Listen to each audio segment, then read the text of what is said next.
So welcome to Latin 3. The screencastify this year, we're only going to go through 40 because after 40, it's all original Latin, and we're going to do that together in class. So we'll do these just for the first 6 chapters. In this chapter, we saw or began to see indirect statements. They're going to play a big role in what we do this year. So you're beginning to see these. Don't think they come up in this translation very much, if at all. Indirect statements are unlike indirect commands or indirect questions. Indirect statements are going to use an infinitive. So they're introduced by another verb, like indirect questions or statements, or indirect questions or commands. Indirect statements are just statements, they're not questions or commands. And they don't use subjunctive verbs, they use infinitives. So a form of the infinitive adds its verb, right? And as you know, the subject of an infinitive would be accusative, right? We're going to see a lot of indirect statements this year. Also, this chapter, we saw the supine. So the supine, you form the supine, you take the perfect participle, just give it a um or a u ending, because it can only have those endings. It can only be accusative or ablative. And in the accusative, it shows purpose. In the ablative, it shows respect. Right? We'll see examples of both of those in this translation. Kind of a trick here for the supine is that if you translate it, whether it's accusative or ablative, if you translate it like an infinitive, it'll sound right in translation, right? That, and generally, it's going to be true, right? So yeah, you should know accusative is for purpose and ablative for respect. But also remember, if you're translating either one, translate like an infinitive, and that should be right. All right, so I've underlined the verbs in red as usual, and the supines have underlined, or not underlined, I've highlighted in yellow. So that first line, Manius Achilles Glabrio salutum dicit lupo amico. So Manius, which is a great name, isn't it? Manius Achilles Glabrio salutum dicit, he says hello to his friend Lupus, the wolf, which is also a good name. Quid agus, so what are you doing? Or it can also be how are you? Like, how are you doing? Which is what he means here, no doubt. So quid can be how. So, how are you doing, my Lupus? Right, of course, vocative. In Villa tua Rusica, so in your country house. Okay, yamne, the ne, of course, just makes it a question. Right, come waluisti, that's your verb. Have you recovered? Have you now, or have you already recovered? Ex isto morbo, from that illness. Remember the iste words, it's a that, but it's with more of a negative or a distancing idea than ille, right? And illness, nobody likes illnesses, so not surprisingly, he would use isto here. So, have you already or have you now recovered from that illness? Right? Quid agit, so we'll say how again. How is Havidius doing? Havidius, your son, right? Apposition. Filius tuus, your son. Quotiens de te tuaque vila cogito, tibi valde in video, nam in orbe nullum est otium, nulla quies, ego quida multis negotiis quotidiae occupata sum. Prima hora a clientibus mei salutor, inde ad basilicam rationis habitum vel ad curiam a rationis auditum contendo, aliquando amicos visito, vel ab eis visitor, per totem diem officia privata vel publica ago, a tu in terra in ripa fluminis vel in umbra arboris otiosas fortasse jaces, et dum ego strepitu orbis vexor tu carmine avium delectaris sed satisvelarum. Okay, so quotients, whenever cogito, I think about you and your house, your villa, I greatly envy you, right? Video takes a dative, a lot of verbs and prefixes will take a dative. Nam in orbe nullum est otium. So for in the city there is nullum otium, there is no leisure. Nulla quies, no rest. Ego quidam, where quidam is indeed. Quidam, D-A-M, that would be a certain or some, but quidam is indeed. So I indeed, okay, you could say I am occupied, I am busy here, kind of a statal idea, or you could go with a more perfect, or I have been busied, I have been occupied, by the ablative of means, by much business here. So plural in Latin, kind of hard to say it plural in English. I would just say a singular, by much business. Quotidia, every day. Prima hora, I believe a time when. So at the first hour, that's early, I am greeted by my clients. Right? Salutor, present passive. Plantibus meis here is the ablative agent with a.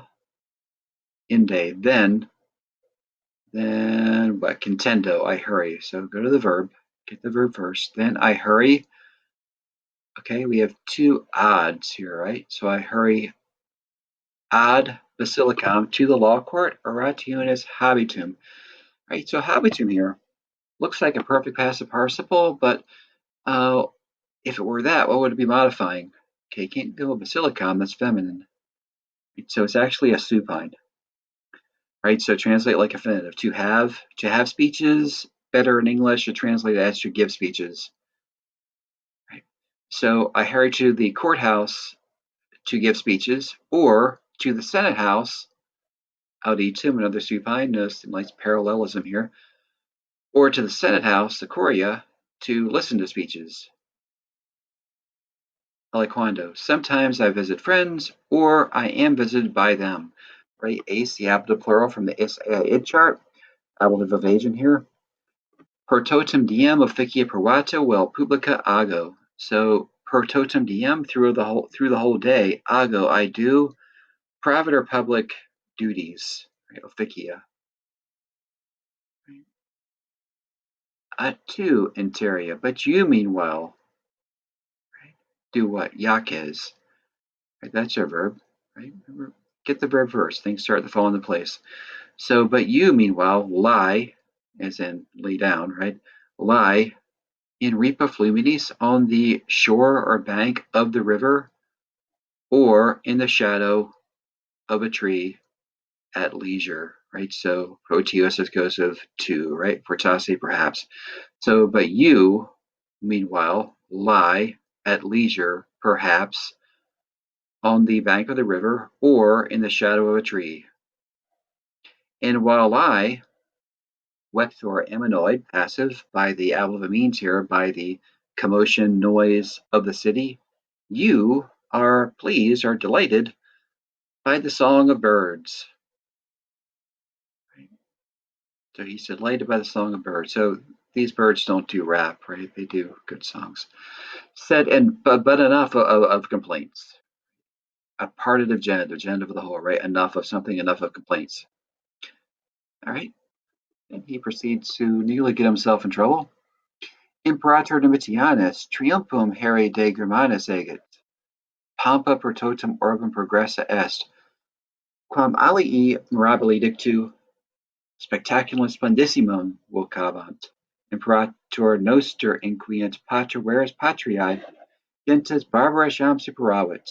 Germani per vias orbis jam in triumpho ducuntur, alii tamen spectaculum ridiculum deridebant.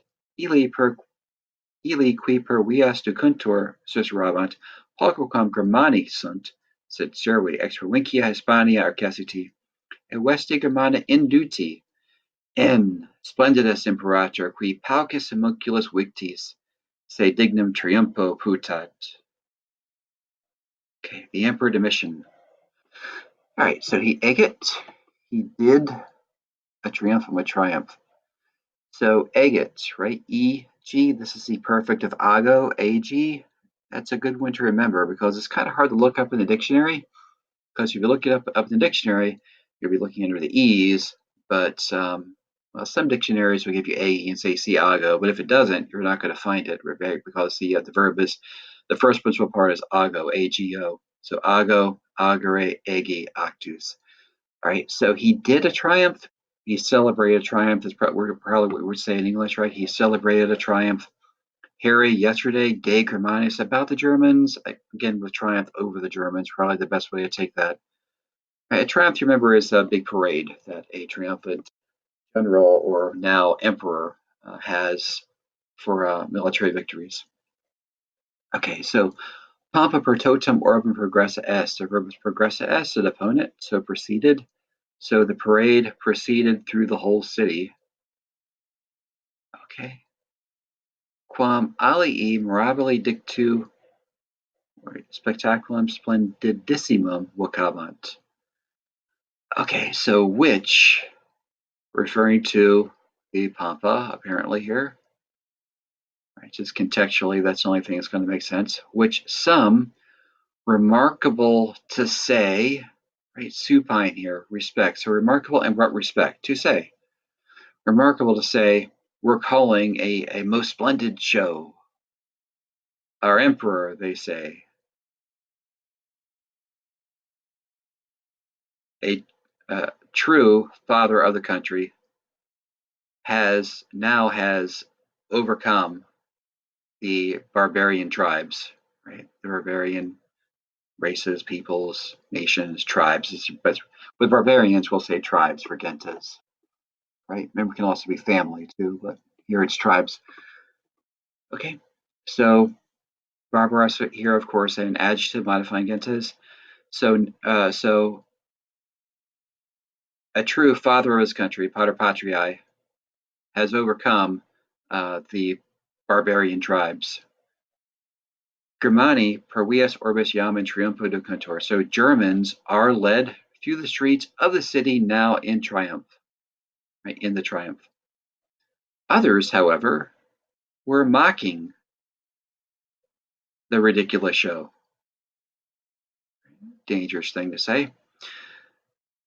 Those, right, the ille pronouns, that one or those, so those who are being led through the streets, they were whispering, are not at all Germans. Hautkokom, a very strong no. They're not at all Germans, but slaves are Cassiti summoned ex provincia Hispania from the province of Spain.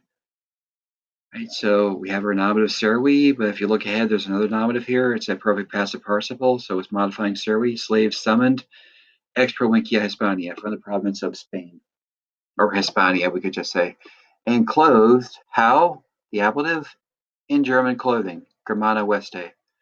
En means behold, the splendid emperor who, ablative absolute, a few little men, homunculus is a little man, a few little men haven't been conquered. Right, that's your ablative absolute. It gives background to what's going on. Thinks himself worthy of a triumph.